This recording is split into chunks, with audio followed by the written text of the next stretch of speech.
Hello and welcome to CEPA Forum 2023, Winning the War, Winning the Peace. My name is Elina Beketova and I'm a Democracy Fellow at the Center for European Policy Analysis, CEPA. We are in New York and it's my pleasure to welcome and speak with Dora Chomiak, CEO of Razom. Hi, Dora. Hello. It's a pleasure having you here. It's great to be here. Thank you. Well, before we start our conversation, I would like to thank you for everything you're doing for Ukrainians. It's very vital for all of us. It's a privilege to be able to work alongside the immensely talented Ukrainians that really drive all our work. So, just let's start with the mission of your organization, because Razom provides vital support to Ukrainians, including, medical supplies, equipment, and everything that Ukrainians need right now. Mm-hmm. So, if we speak about your work, how do you target your work, and what is the other aid that Ukrainians need in the immediate term? Razom came out of the Revolution of Dignity in 2014. So we're a relatively new organization. And we're different from other organizations in that we do three things that organizations don't always do at the same time. We do deliver aid, which I'll talk about in a little bit. We also educate people on how to use the aid, and that's education in Ukraine as well as outside of Ukraine.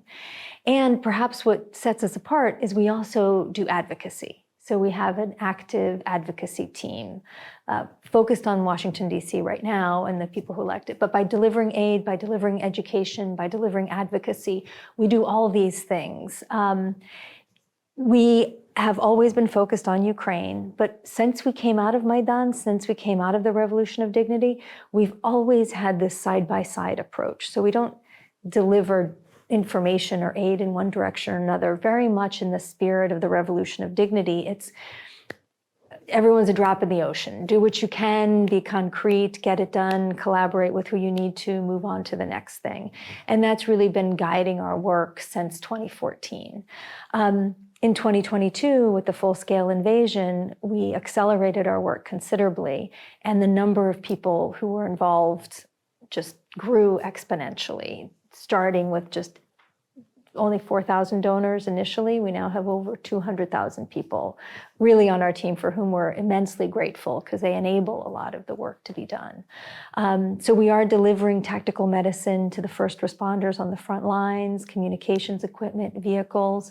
We're delivering hospital supplies and medicine to over 400 hospitals in Ukraine and working through 140 NGOs mostly in Kherson and Kharkiv.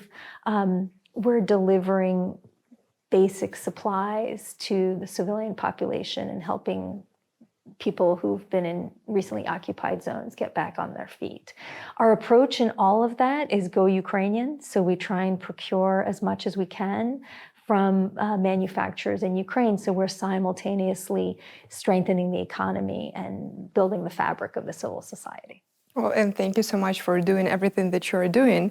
Razom in Ukrainian means together. So, and when we talk about it and when we speak about the transatlantic community, how do you think, do you see that it's going to be staying with Ukraine because Ukrainians need not only to win the war, but to win the long-term prosperity and stability? Well, looking at the transatlantic community and the contribution that Ukraine is making to it is really tremendous. It's just like in the 30 plus years that I've been traveling to Ukraine from the United States, I've never seen such unity and awareness.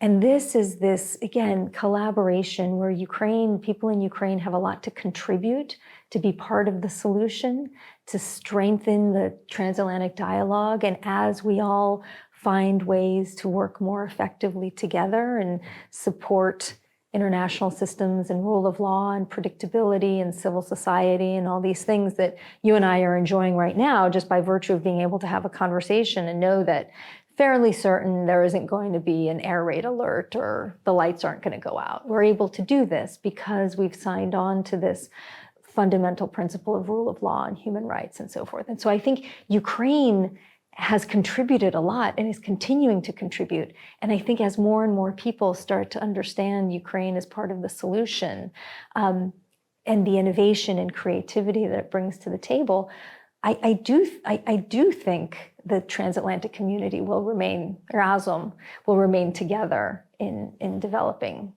our global relations. And what do you think, what motivates European, American, or other donors to keep on supporting Ukraine's resilience even after more than 1.5 years of the full-scale Russian invasion? You know, my sense is initially it's sort of this moral clarity of an invasion straight up. That's not okay. An invasion of a sovereign country, an invasion of a way of organizing society. I think there is self-interest as well, because we're all tackling really tough problems. I'm thinking about climate change, food insecurity. You know, we on the planet have a lot to solve for. And I think what people are seeing is how people in Ukraine in this crisis can help become part of the solution. How do you innovate? How do you look at things differently? How do you use existing tools, international organizations, dialogues? How do you innovate them to be relevant for the world that we live in now so that we can continue to function successfully? And do you see that this support exists and that it will last for some time or as long as it takes? So I've studied just enough history to know you can't take anything for granted. And so it's every day, it's every hour, encouraging people to be curious about Ukraine, encouraging people to continue to hear voices from Ukraine, to make donations, to travel there, to include people from Ukraine in conferences such as this one, so that the connections can be genuine and strong and lasting. So unfortunately, if we just take even Ukraine's history, you know, after World War I, my grandfather, who helped raise me, he was a lawyer, and he too had to take up arms to fight for an independent Ukraine. The world didn't see him then, and it didn't work out. And here we are, same invaders, a lot of the same arguments. But what we do have is a global community of really curious and educated people who have contributed their time and their money and their interest and who are not silent. And so I just encourage people to learn and to speak and to advocate in their countries with their policymakers, in their workforce, in their theaters, in their bookstores to hear more from Ukraine. It's great because we have the supporters, obviously, who donate, who fundraise, who help us. But also, what would you tell to some policymakers or donors who might have some concerns? What are the consequences of failing to maintain the support to Ukraine and to maintain the resilience of Ukraine? The consequences of failing to support Ukraine is that we send a signal to the bad guys that it's okay to behave in a way that I, for one, would not want my kids to have to navigate their careers and their lives in an unpredictable, force-based, you know, just brute force-based system. So that's the worst consequence. On top of that, the consequences is that we're not able to tackle the other really big problems of food insecurity and climate change that very much will just keep aggravating the situations. And well, coming back to the question that like traveling to Ukraine, for instance, I know that you travel to Ukraine, you're very often there. So what makes you personally happy when you see the results of your work? So I've been traveling to Ukraine. I got my first visa in the Soviet period in 1989, and most recently I was there in August, and I'm going next week, where I got this great shirt. Wonderful shirt. Resilience is such a hard word, but I'm motivated by the authenticity of people in Ukraine and the diversity of people, but with this each authentic in their own ways.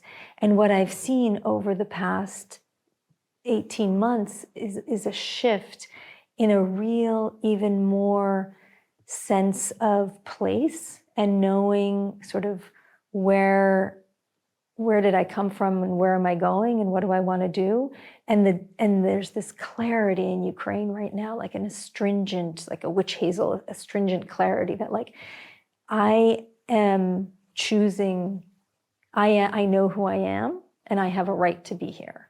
And that informs so many people's behavior, and it's really motivating. And certainly it's motivating. I'm a big foodie, so all the fantastic restaurants and coffee shops and stores and the architecture and the art and the music and the literature and the films of Ukraine, the things that are being created in this time of invasion is even more motivating, because people aren't passive. People are saying, this is who I am, this is what I want. And there's lots of different voices. And I think that's terrific. And the diversity, of in so many different ways of Ukraine is its big strength. But the authenticity is what's really motivates me. What I have also noticed that people who are like from temporarily occupied territories, they understand what is happening right now, because that's an attack on all our identity right now. And people who might have had absolutely different outlooks or views are, I mean, a lot of people switch to Ukrainian, even though they could speak whatever language, Russian or Surzhyk, they speak Ukrainian right now because it's very important, and it's like the mark. A lot of people started realizing what you're talking about, that authenticity, you know, that it doesn't matter that people can be different, but we are all Ukrainians, you know. And what is this trait, do you think, that makes all Ukrainians resilient? What is the secret? Because people are talking about it, like the Ukraine's resilience, but what does it actually mean? My way of understanding it is this clarity that it's, the resilience comes from this authenticity and this realization that like someone is just trying to destroy you, just make you go away. And so the choice, and if you want to live, then live. And so it's almost like the choice is very clear. It's like you and I don't need to agree on everything, but you have a right to your Ukraine connection. I have a different Ukraine connection. We both have a Ukraine connection. It's tied to a particular part of this planet. And I noticed also in April when I was in Kyiv, it was the first time in all my years going there that I heard more Ukrainian than ever before. And it's not language for the sake of language. It's language, I see it as sort of language as the sake of saying like, this is part of it. It's not the only thing. And so, you know, when I worked in Ukraine in the early 90s, I wanted things to change very, very fast. I think I have an appreciation for, I think the reason it's working for Ukraine is because Ukrainians have been doing the work. It's been decades of understanding what is a citizenship-based kind of sovereign country. It's been 9 years of trying to come up with a fair, peaceful resolution with an aggressor. And so now it's like it's been 9 years. Like all the talking has happened. Now it's got to just be, hey, uninvited guests, stop the invasion, go back home. Sovereignty matters. So I think it's that authenticity, it's that depth that makes it all work. Wonderful. And probably our final question, if someone hears us right now and doesn't know how to help Ukraine, what would you suggest this person? Well, the first, being curious. And you can be curious and participate by going to razomforukraine.org. We have a lot of information there. We have a lot of ways to donate. And I just really want to take the opportunity to thank everyone who's made a contribution of any size. These 200,000 plus individuals from all around the world are an immensely important part of our ability to develop a prosperous, successful Ukraine that contributes to the world. So those are two things I would say. Well, thank you so much for this wonderful conversations, Dora. Thank you. Thank you. Well, and for all the other speakers and information, please visit our website, cepa.org. Thank you for watching and stay tuned.